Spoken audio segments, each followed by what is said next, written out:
Trump at war again with Fox, but also manages to eject the most watched anchorman in the country.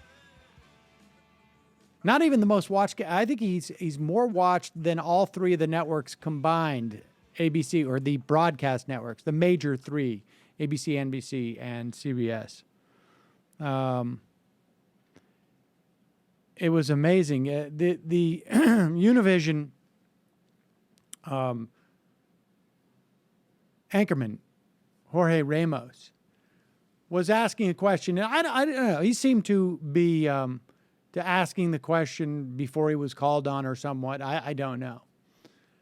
But there's obviously a bit of tension between Univision and Donald Trump, not the least of which because Donald Trump has implied that Mexicans make up the bulk of rapists and whatnot. Nevertheless, Univision dropped Donald Trump's, what was it, the Miss America pageant or the Miss Galaxy, one of those pageants. Trump is now suing them for $500 million. I was actually en route to Chris Hayes' program to talk about Trump's war with Fox while he went on another war with Univision. He kicked this guy out, but not just he kicked him out, he just nodded to a huge thug, essentially, who escorted him out. They let him back in. He answered his question, sort of implied that he would have an interview with him later. We'll play that sound later. We are shorthanded today, and Michael doesn't know how to work his computer. Oh, it's freezing. It's freezing. His computer is freezing. And your story, though. Yeah, my story's better. One note that I think has some relevance to sort of what we're going to talk to Gary Rivlin about in his book After the Flood. Apparently on Joe Scarborough today, he said, this guy, nobody cares because Jorge Ramos is not well known.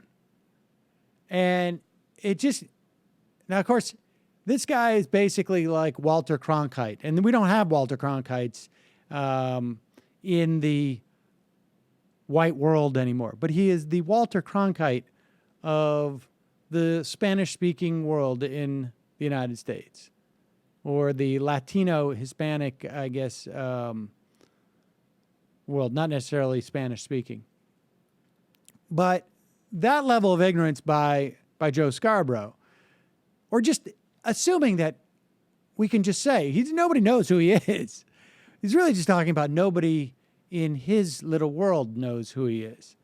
And ultimately, that was my point on Hayes' program last night, which was, oh, yeah, this is going to hurt Trump with Latinos, without a doubt. But it's probably going to get him a couple of points in New Hampshire amongst the Republican primary voters. And that is the dilemma that the Republicans have. They are speaking to an increasingly smaller and more nationalist base, and it's going to be problematic for them.